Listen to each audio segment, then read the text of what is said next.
In this video, I'll share the top mistakes international students make when it comes to studying and working in the UK. So if you don't want to make these mistakes, then keep on watching my video.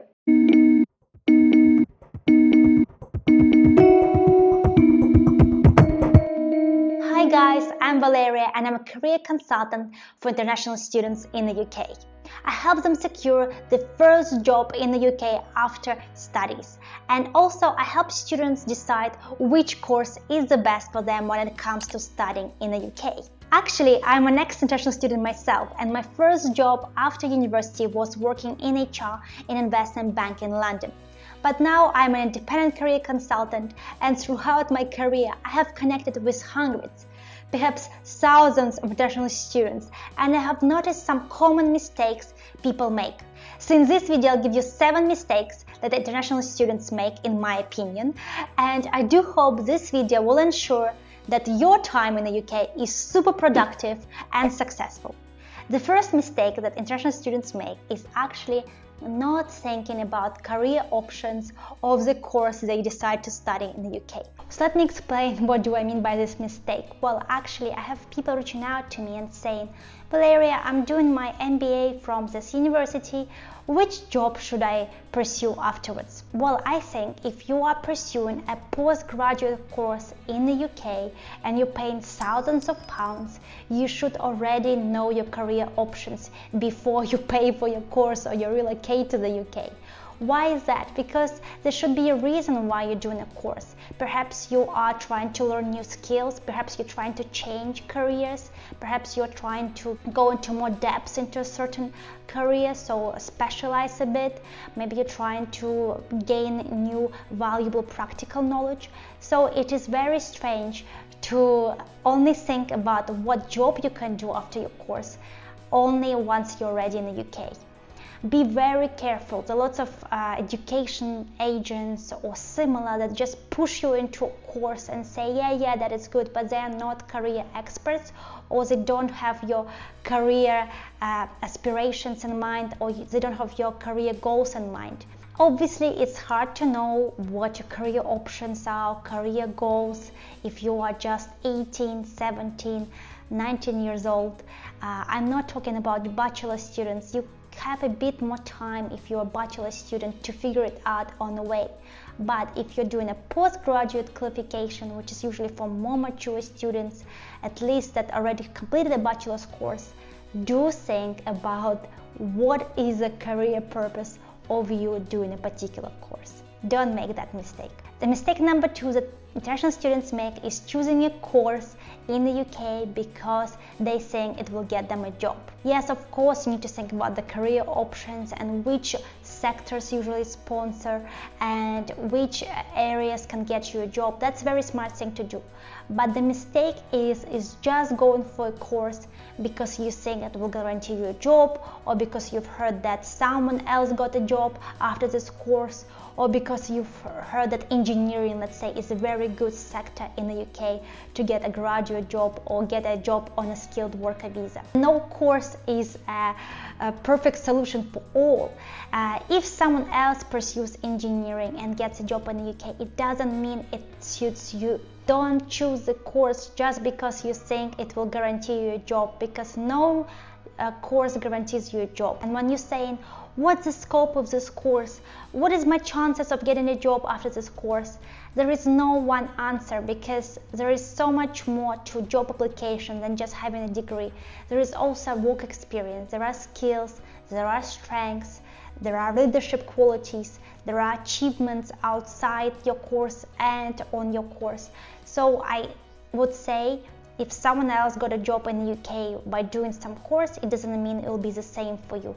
You need to apply to a course that will help you personally, will highlight your strengths, that will meet your personal interest in a career, that will ensure that you do well in a course. Guys, I'd like to invite you to a free webinar that I'm hosting, and it will happen very soon. I want you to register so you can attend a live lecture. It will be 1 hour and me giving you advice on how to get a job in the UK after your studies.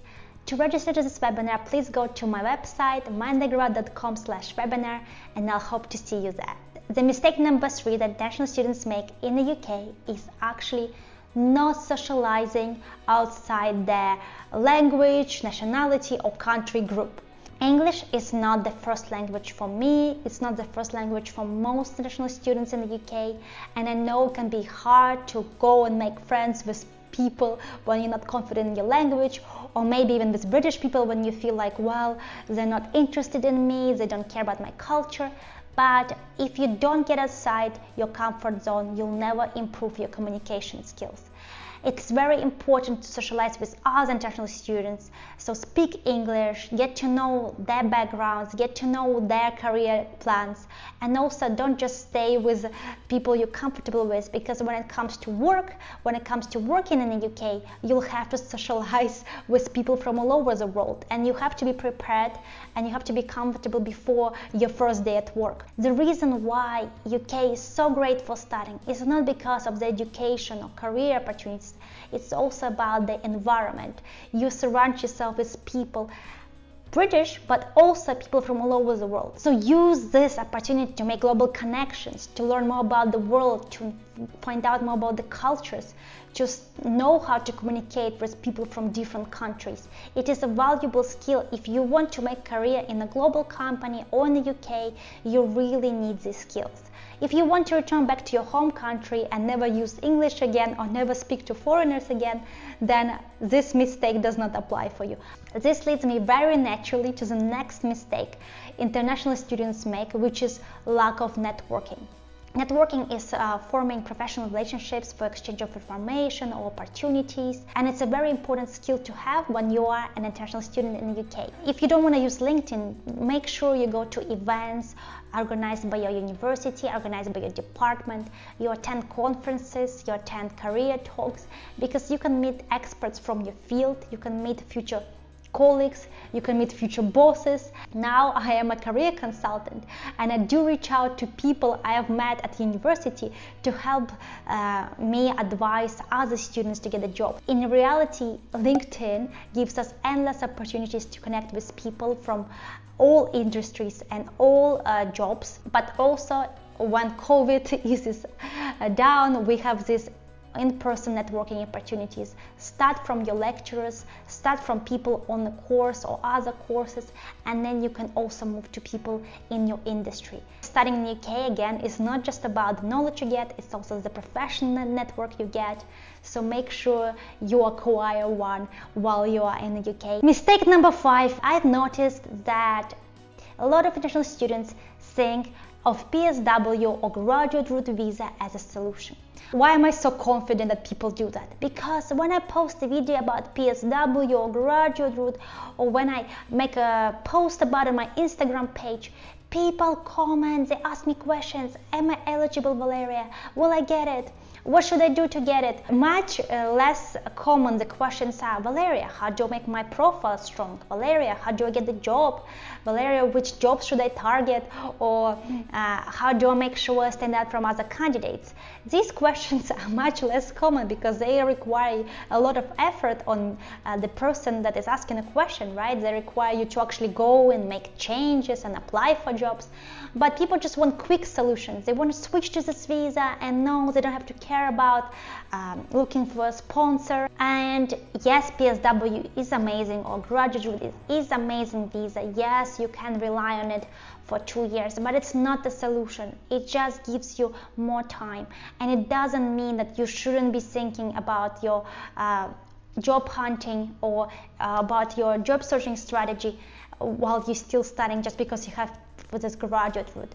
No, you will finish your course, and the sooner you get a job, the better. Even if you can't get a skilled worker visa, you still need to be thinking about how to get a good job on PSW, your relevant job, the job that will help you get a skilled worker visa in the end. Just to motivate you on that point, I didn't have PSW. Lots of my clients, past clients, didn't have the graduate route or PSW option, and they managed to get the job, and I managed to get the job. So you can do that as well. I know it's harder now because of COVID, but you might not even need the PSW option.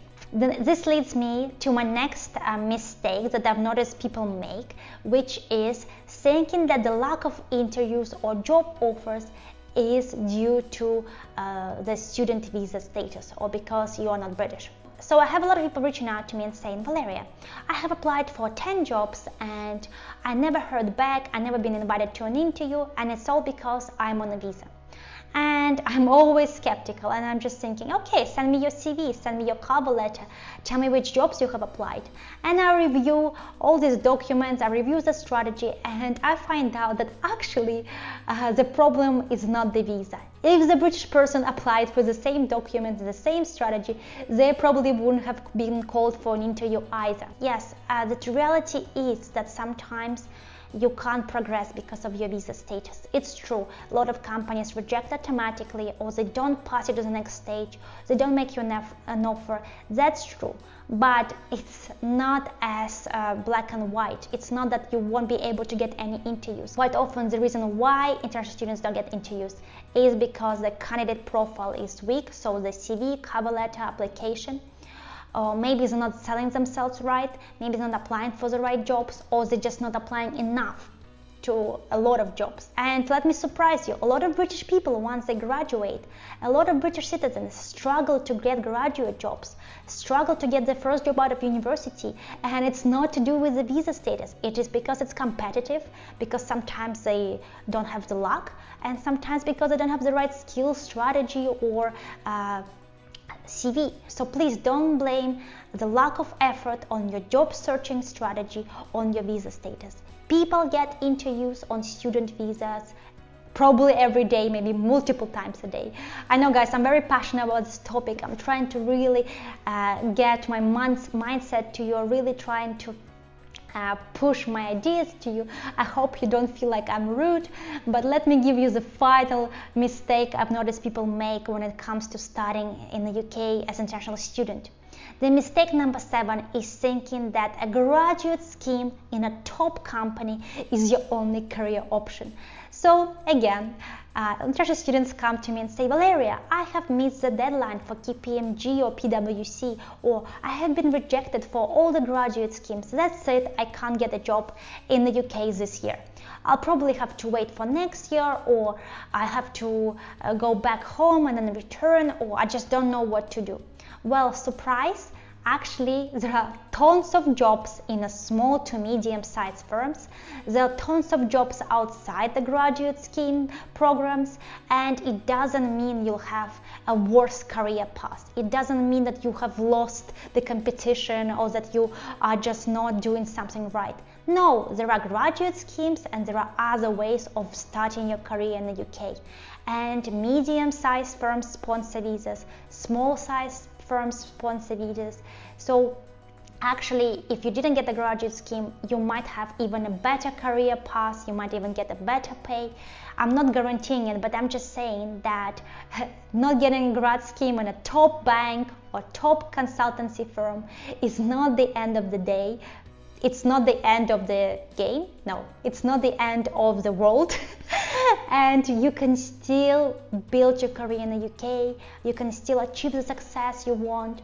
Just be flexible with your career options and think where else you can apply your skills. You might have to pursue a different application strategy or job search strategy. You might have to be more proactive. That's what I recommend to people that are working with me and are not applying for graduate schemes. You might have to focus more on networking and researching these opportunities, but it's definitely possible. So don't give up on starting your career in the UK if you didn't get a graduate scheme. Okay guys, I hope you found this video useful. Please don't leave the video yet. Give me a thumbs up, it really helps. If you have any questions, if you want to debate with me about these reasons, do let me know in the comments. I'll see you in my next video on this YouTube channel called Mind the Grad. Make sure you subscribe, and the best of luck from Mind the Grad. Thank you and bye!